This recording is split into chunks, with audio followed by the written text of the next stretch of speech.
Bonjour Sébastien. Bonjour Estelle. Nous étions hier au Péninsula pour la présentation annuelle de Shelter Prince Gestion et le titre de ta présentation c'est Complaisance irrationnelle. Alors, complaisance irrationnelle avec un point d'interrogation. Oui, parce que, je pense que tout le monde a conscience que l'économie va bien, que ce soit en Europe ou soit dans le reste du monde, une croissance synchrone et une espèce d'euphorie en ce début d'année. Donc, je pense que ce n'est pas ça le sujet. Et le deuxième sujet, c'est que quand on discute, quand on fait des tables rondes, quand on regarde les allocations d'actifs des uns et des autres, finalement, tout le monde arrive un peu à la même conclusion, c'est que, les actifs sont chers, donc il faut être prudent, ce qui quelque part alimente la hausse. Mais deux, il faut, du coup, comme l'économie va bien, il faut surpondérer l'Europe, le Japon et sous-pondérer les États-Unis, parce qu'on en a encore pour un moment, que les taux vont remonter lentement mais sûrement, et que quitte à faire du crédit, autant faire du crédit euro que du crédit US. D'accord? Donc ce que tu dis en fait, c'est que rien n'arrête tes marchés. Même le shutdown qu'on a vécu la semaine dernière n'a pas arrêté les marchés de progresser, tout s'envole. C'est cela? C'est un peu ça, c'est-à-dire que les mauvaises nouvelles n'ont pas beaucoup d'impact, en effet. Et c'est pour ça que je trouve que quand on fait l'exercice d'allocation d'actifs dans un contexte comme ça, il ne faut pas être contrariant pour dire on est contrariant. Il faut dire quand est-ce que la musique arrête de chanter quelque part. Et pour ça, trouver des indicateurs, enfin un certain nombre d'indicateurs, qui nous aideront à lire quand justement cette musique commencera à ralentir. Mais alors quels sont ces principaux indicateurs? Il y en a un, comme tu le sais Estelle, qui est important pour les Européens en particulier. Je dirais et on a toujours été bon sur ces prévisions euro-dollar, c'est l'euro-dollar justement. D'accord. Dans quel sens du coup? Dans quel sens on a déjà pas mal monté, et puis on est à 1,25 depuis la dernière réunion de M. Draghi.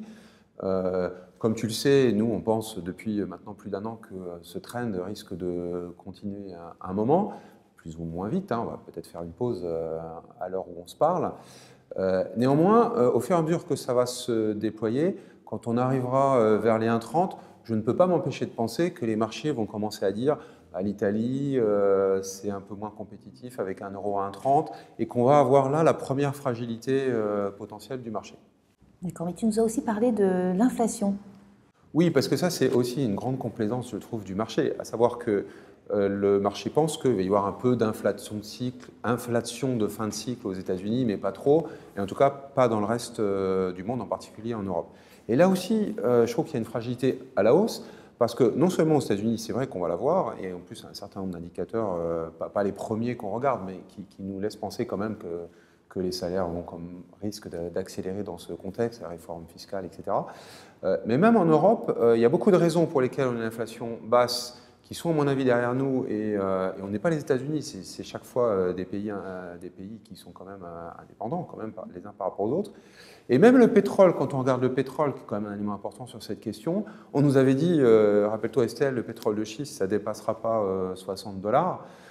Finalement, si. Et puis, peut-être que le marché ne price pas le fait qu'on ne sait jamais s'il se passe un truc au Moyen-Orient, ou si ou cela, ou si tout simplement la croissance mondiale porte ces actifs de matières premières plus haut, on aura un dérapage haussier. Donc, ça aussi, c'est un risque à monitorer, parce que c'est un risque de fragilité, évidemment, pour les marchés de taux, et donc pour l'ensemble des classes d'actifs. Tout à fait. Et si on s'envole maintenant vers la Chine, dont on a beaucoup parlé? Oui, alors la Chine, c'est vrai que là aussi, la complaisance, je trouve, c'est... le marché avait crié au loup il y a 2 ans, rappelle-toi, quand la Chine avait commencé à baisser la valeur de sa monnaie, ça avait entraîné des marchés assez difficiles en réalité. Et puis finalement, il ne s'est pas passé grand-chose, et donc le marché ne s'inquiète plus trop de la Chine et dit oui, les déséquilibres sont encore plus grands qu'avant, mais en fait, ils savent gérer, et peut-être qu'ils sauront gérer, je le souhaite d'ailleurs. Mais évidemment, on a poussé le bouchon un peu plus loin, il y a encore un peu plus de dettes. Le 19e congrès vient d'être fini. On sait que la Chine est en train d'orchestrer son ralentissement, le shadow banking, c'est toutes ces choses-là. Et donc peut-être que ça va bien se passer, mais on n'est pas à l'abri, c'est ça les marchés financiers, d'un dérapage plus ou moins important qui derrière, dans des marchés gonflés à bloc, peut être évidemment négatif. Et alors justement, dans ce contexte de complaisance irrationnelle, comment toi, Sébastien, tu diffuses ta vision au sein des portefeuilles de Shelter Prince? Déjà, dans le contexte d'allocation d'actifs sur les taux, on est quand même d'accord pour dire que les taux risquent de remonter. Et puis sur le marché du crédit, même s'il n'y a pas de sujet majeur sur la cherté des spreads, en absolu, c'est quand même assez élevé. Donc on est quand même dans un contexte qui n'est pas très favorable. Donc quand c'est comme ça, il faut être, on le dit depuis un moment, il faut être prudent, un peu moins investi, avoir du cash, parce que justement, quand les marchés ou les valeurs baissent, il faut avoir du cash évidemment pour les acheter et pour pouvoir accompagner leur rebond. Et dans un contexte comme ça, je dirais qu'il faut être opportuniste, réactif, attentif, mais garder ses volants justement de prudence. C'est d'ailleurs ce que tu fais dans les portefeuilles, notamment de Shelter Prince Obligations moyen terme. Tu es confiant pour 2018 ? Oui, Shelter Prince Obligations moyen terme, il a été conçu pour ça. Et ça marche plutôt bien, puisque la performance de l'année dernière, on est presque à 2%, avec une volatilité inférieure à 0,5%. Le début d'année se passe d'ailleurs dans la même lignée, mais c'est toujours pareil. C'est-à-dire quand les vents ne sont pas porteurs, c'est une bataille de tout instant à chercher des opportunités. On en trouve, tout en conservant évidemment cette approche quand même assez prudente. Tout à fait. Donc dans Shelter Prince au rendement, c'est une approche aussi prudente ? Ça combine les deux. C'est-à-dire que dans Shelter Prince au rendement aujourd'hui, on a du cash, qui correspond à cette philosophie, mais il y a quand même pas mal d'opportunités sur le marché du haut rendement en eurozone. Par contre, ce qu'il faut faire, c'est être protégé de la hausse de taux qui arrivera ou arrivera pas. Mais en tout cas, c'est comme ça qu'on est dans le portefeuille. On capte le spread, on est prudent pour saisir les opportunités et dégager justement de la valeur sur les trous d'air de marché, mais on se protège de la hausse des taux. Et pour nos clients qui cherchent un peu plus de flexibilité, nous leur proposons donc Shelter Prince Opportunité Européenne. Tu es toujours confiant aussi sur les diverses poches de SPOE ? Sur SPOE, comme on dit, le fonds essaye de faire plus que Eonia plus 3. Alors là aussi, on a bien réussi l'année dernière. Et c'est bien parti aussi cette année.